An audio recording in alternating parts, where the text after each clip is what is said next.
Hey guys, welcome to our series of podcasts. My name is Evgeny and we have Adil. Both of us, we're going to talk about technologies, about software development, software testing, and the trends in technologies. Yeah, Adil, maybe can you briefly introduce yourself? And we would like to know what are your thoughts about the current market situation? Hey, Evgeny, good to be here today. My name is Adil, as you just said. Been a engineering manager for 10 years. Currently, I am a senior engineering manager at a food tech startup. Been here for 3 years. And yeah, that's a little bit about me. Interesting topic. Obviously, I think since November, we were just seeing over and over again layoffs, big, small. Um, this week we heard Google 12,000. So yeah, it's a big topic. I think it's on everybody's mind, like not just the job market, but the economy as a whole. What are you seeing? Yeah, pretty much the same thing. Um, I would say people not panicking yet, but it's pretty cool. But definitely there is a lot of concerns, right? Uh, Same thing. Like when I ask, when I ask you, like, Ideal, Mhm. what do you think in nowadays in this reality, right? A lot of layoffs, a lot of people are concerned about are they gonna be next? So maybe what do you think what they should do? I think this is a tough time. I think we've seen it before. I feel like what we do is no different than before. You should keep your skills current, looking to do well at your current job. If you're obviously if you are on the job market, you should make that your full-time job, looking for work, tapping into your network. I think the advice is no different. There are jobs out there though. It is tough, but there are jobs out there.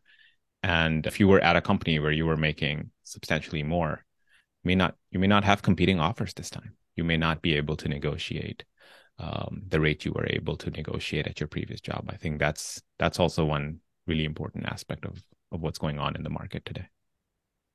That's actually a really good point, right? Like maybe uh a year ago, candidates, they were in position when they can, not demanding, but they can, they Yeah. can choose. Nowadays, it looks like there's not that much leverage to negotiate. Um, Interesting. Yeah, yeah. I totally agree. Yeah, So one more thought that I had. I think this is general advice for people who are looking is being really interested in the job descriptions you're reading. Obviously, there's some really terrible job descriptions in our space, but really paying attention to it, customizing your resume to appeal to it, like highlighting the right parts of your resume according to the job descriptions. Like it's easy for even you and me to fall in love with parts of our experience. Maybe we did something with databases that was like really interesting, but maybe the position we're applying to is mobile focused, and that's not as an important of an aspect. So adjusting reading that job description and adjusting your resume, it's going to give you a higher probability of getting a call back and continuing that throughout the process, not just focusing on it just at the application time. You're talking to the recruiter. You're really trying to find out about that position.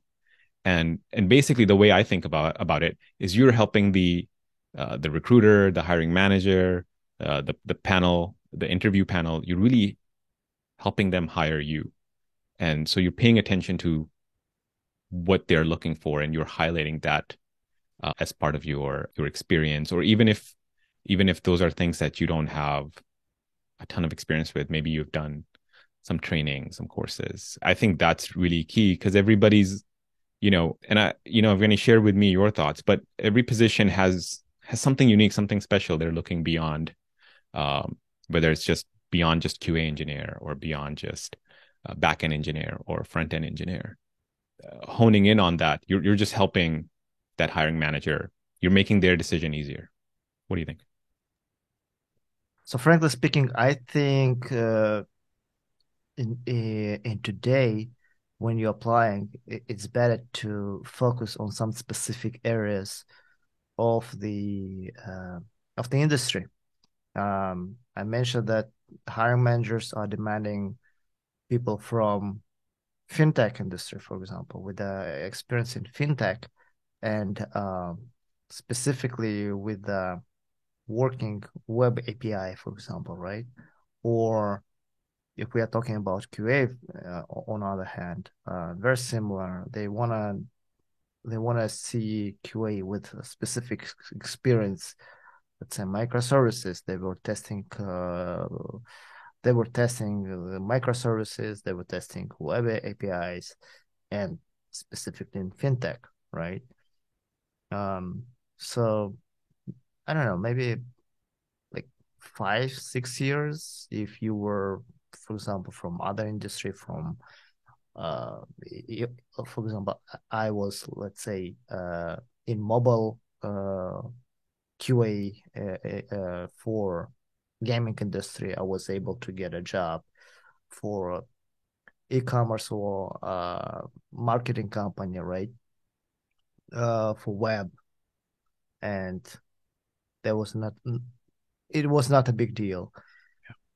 Today, I see clients little bit, I mean, companies, they are more demanding. They're more willing to see people with these specific skills.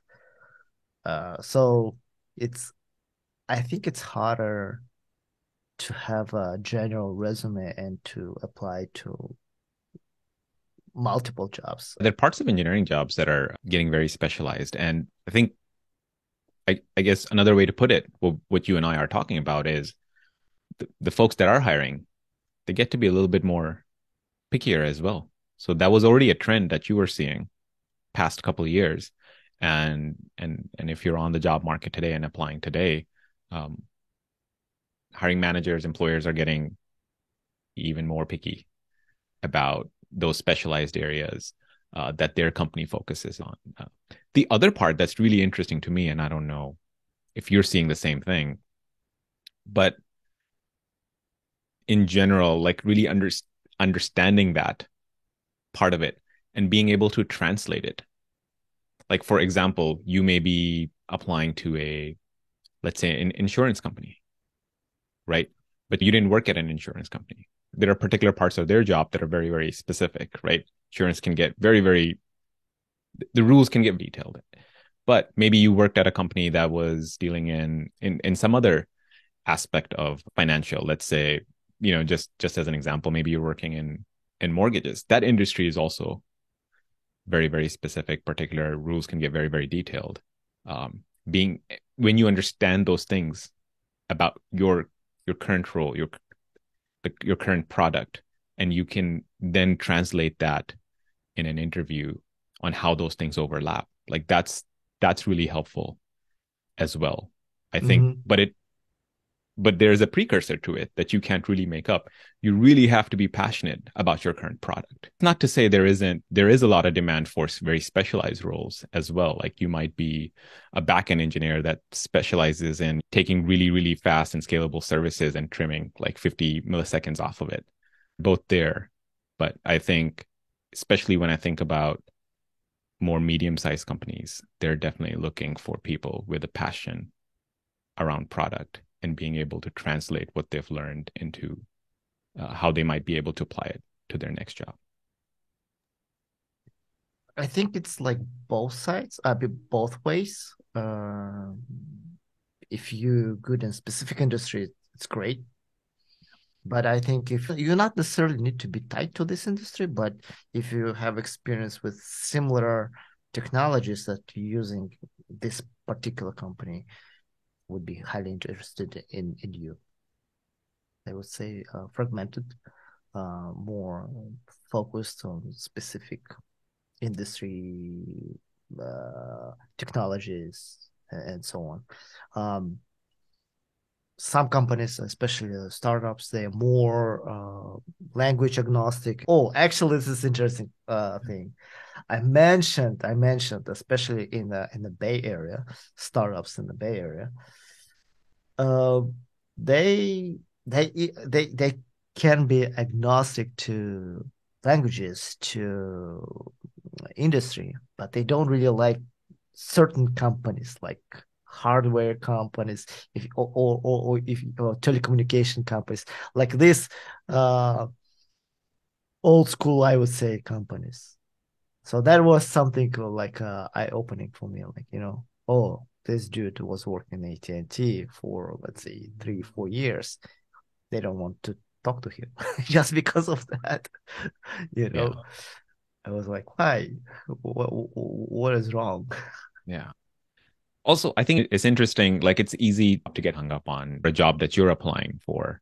I look at it, why waste time with somebody who's not going to hire you? I would say, like, obviously, interviewing and going through the finding a job, it's kind of sales, right? Yeah. It's very similar to sales, because you're pitching, you want to deliver specifically what other side wanting, right? Not what, I mean, obviously you have to balance between bullshitting or like saying BS, or, you have to balance between that. And you cannot something that you didn't do, right? I know it sounds vague, but it's something like you have to deliver that they want to see. And startups, they want to see people who has this experience. And if you do, you have to emphasize this. If you don't, you have to emphasize like, oh, but let's say in the company I was working in a project which were similar to startup mode, I Yeah. would say, right? And vice versa. Big companies, they don't want to see, I mean, in general, right? In general, they don't like job hoppers. And there were one year when I switched 3 times, 3 companies, and there were particular reasons, obviously. Yeah. But in this case, this is not something that, looks good for me in their eyes. Yeah. And you have to keep this in mind.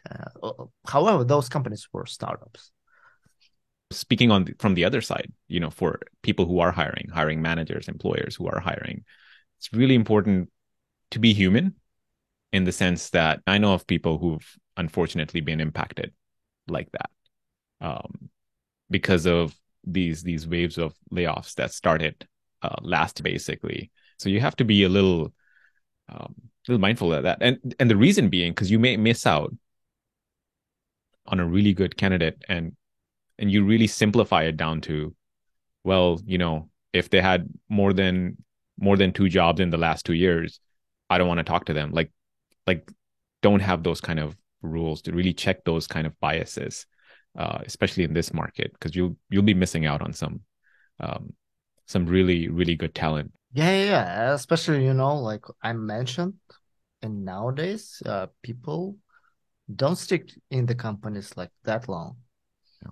But I mentioned like the people are switching jobs more often compared to 10 years ago, compared to Yeah. 5 years ago. Let's talk another topic as well, which is very hot, about OpenAI, AI, and ChatGPT. Like, I even posted the poll in the LinkedIn, like who's using in their day job, or who's actually implementing. Or anyway, so what are your thoughts like about this? Yeah. Well, first of all, like what was the result of the poll? Do you remember? Like ballpark? Yeah. So at this age, I posted like 1 day ago. Mhm. So far, I got 88 votes. The results was uh, uh, 1 to 2. So one person using, 2 person do not use, Yeah. or not using at this moment. So, but I was very impressed that so many people are actually using, and I'm curious, like, how do they use? Yeah. So yeah, guys, if you guys whoever is using, please post it comment below. Um, I would really like to talk about this topic more and to find out like who is using and how. Actually, what are your experience thoughts? I've started playing around with it a little myself. A lot of times during peak hours, I just can't get in. That means there's a lot of interest, but there's also, some scaling challenges. I'm sure they're looking into it. Uh, what is really, really interesting to me is it's a whole different way of looking at a problem, right? You right now, basically every job description has this, but they don't explicitly call this out, right? It is, can you use Google effectively? Right? That's a skill. That's a skill, right? You know something about your problem space. Can you go search out similar solution and put something together, right? But what are you doing? You are searching for something, you're clicking around, perhaps good resources you can go to, but there's still a lot of collecting that information and putting together relevant. Very few times are you going to go to Stack Overflow and find exactly the right solution. And then if you put the question out there, it takes a while for people to respond and whatnot, what have you. And that's what's really interesting about ChatGPT specifically and AI generally, right? Give you an example. I'm going to steal an example that I recently, one of my coworkers used it for, was really interesting. They had a complicated sort of rules, and they were trying to translate it into a language they were not familiar with, right? So in order to do that, typically, what do you have to do? You have to understand. I think in this case, it was like a Google Sheet, but it could be Python, it could be JavaScript, it could be anything really. And in order to understand all the nuances of it, we would have to do a lot of search, right? First, you have your set of rules, then you have to understand all these different functions, different ways of doing it in that language. So what that person did was they wrote they took the rules as a pseudocode, fed it to ChatGPT, and it gave them the exact formula that they needed to solve that problem, right? Um, now it didn't do any of the hard work for them, right? They're the one who thought about the problem, thought about the solution, but it reduced maybe an hour of trying to learn this thing, and then translate what they wanted out of it. It just it just reduced it. They still had to, there were some mistakes. They still had to test it and really hone it in, but it really reduced that overhead of learning something new. So that's a great example. Um, Another one is taking, boilerplate code, getting started with something. Just feed it to it, what language, what kind of things you're looking for, and it will get you started. So this really just supercharges those things. Nice, nice. Yeah, I was actually playing too, with ChatGPT. Testing, can it solve lead code problem? It's actually can. And I was trying with the easy one, with the intermediate, and the hard one. And all of them, it passes in the lead code. I was like, what? But still, obviously, you need to understand what's going on, and also what I think that could be helpful. Uh, Instead of, as you mentioned, instead of Googling, you can ask like, explain this piece of code, well, like what it does and how. And actually, it explains it um pretty well, I would say. It Wow. doesn't mean That that it. is that is really interesting. I didn't even think about that use case. Because sometimes, it could be your own code. You haven't looked at it for a while and you're like, what was I thinking? What was I doing? Yeah, another thing that I was trying to do, I was feeding the resume, uh, several different resumes, not my resumes, other people's resumes, and to see like what it will say. Well, unfortunately, the answer was very basic and very generic. Yeah. Uh, like And I saw this use case like from YouTube from other guys like they say, oh, that will reduce to recruiters to hiring managers a lot of time. You just feed the resume and he will tell which resume is good. I don't think it's smart enough, to be honest, Yeah. because I feed it my resume. I feed it like maybe 20 other resumes to see like what is the outcome. And the response was very basic and generic, like, oh, your resume is good for software test engineer. This resume is good for software engineer, and he's emphasizing in technologies, blah blah blah. So like a template, like I mean, it's not really useful. But I think way to go, right? Like maybe not in this iteration, but maybe in the a year or so, maybe it will give a really good outcome. But still, it's processing. It looks pretty good. And I don't think that I was using like, oh, give me an idea. I mean, just playing around like with everything. Give me an ideas to make $1 million. Right? it would it would give like 10 ideas. Like I mean, Yeah. fun to do. Brainstorming, right? I've seen those kind of use cases. I tried a little bit as well. Like sometimes you just want, if you're writing something or doing a podcast, maybe you're looking for ideas. You can just get your mind going really, really quickly. Yeah, for brainstorming, it's actually also could be helpful. Or obviously, like it's spit like um I would say bunch of irrelevant stuff or like bunch of not really smart stuff. But at the same time, you can, oh, actually, this idea can go towards to some other, So yeah, definitely it can help to start, Yeah. I would say. Even bad ideas I guess can get the brain going. Yeah, yeah. Also, I was querying during the interview, like, how to prepare for the interview, like what you can do. Uh, Also pretty generic, but still valid ones. It gives a pretty valid points. Um, some of them cliche, some of them obvious, but still,